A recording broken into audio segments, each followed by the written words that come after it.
ពេលដែលបានជួបអូនដំបូងបងគ្មានអារម្មណ៍ស្នេហ៍លើស្រី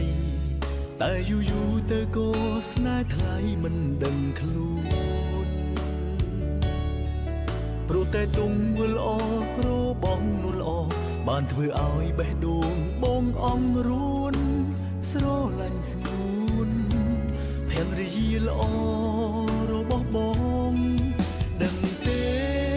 អូនអស្ចារ្យអាចជួបបានបេះដូងបងនោះល្អអាចធ្វើឲ្យបងភ្លេចអ្នកចាស់អូនជាភរិយាល្អ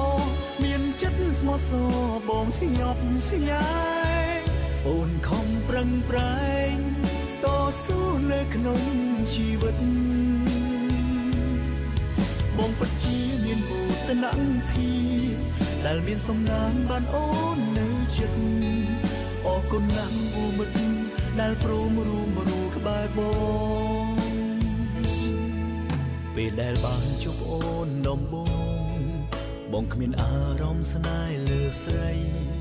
តែយូរយូរទៅក៏ស្នេហ៍ថ្លៃមិនដឹងខ្លួន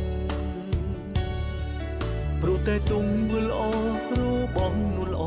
បានធ្វើឲ្យបេះដូងបងអង្រួនស្រឡាញ់ស្ងួនស្រឡាញ់ជារៀងរហូតដឹងទេអូនអស្ចារ្យអាចជួបបានបេះដូងបងនោះល្អអាចធ្វើឲ្យបងភ្លេចអ្នកចាស់អូនជាភរិយាល្អមានចិត្តស្មោះសរបងស្ញប់ស្ញែងអូនខំប្រឹងប្រែងតស៊ូនៅក្នុងជីវិតបងពិតជាមានមោទនភាពដែលមានសំណាងបានអូននៅចិត្តអរគុណណាស់អូមិត្តដែលព្រមរួមក្បែរបង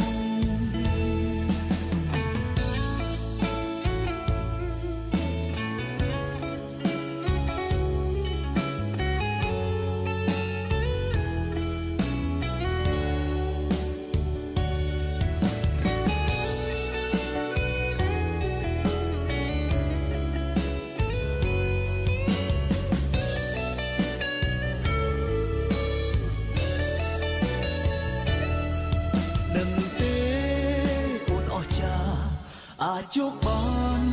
បេះដូងបងនោះល្អអាចធ្វើឲ្យបងភ្លេចអ្នកចាស់អូនជាភរិយាល្អមានចិត្តស្មោះសរបងស្ញប់ស្ញែងអូនខំប្រឹងប្រែងតស៊ូនៅក្នុងជីវិត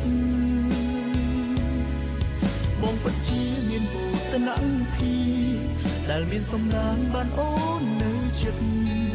អរគុណណាស់អូមិត្តដែលព្រមរួមក្បែរបង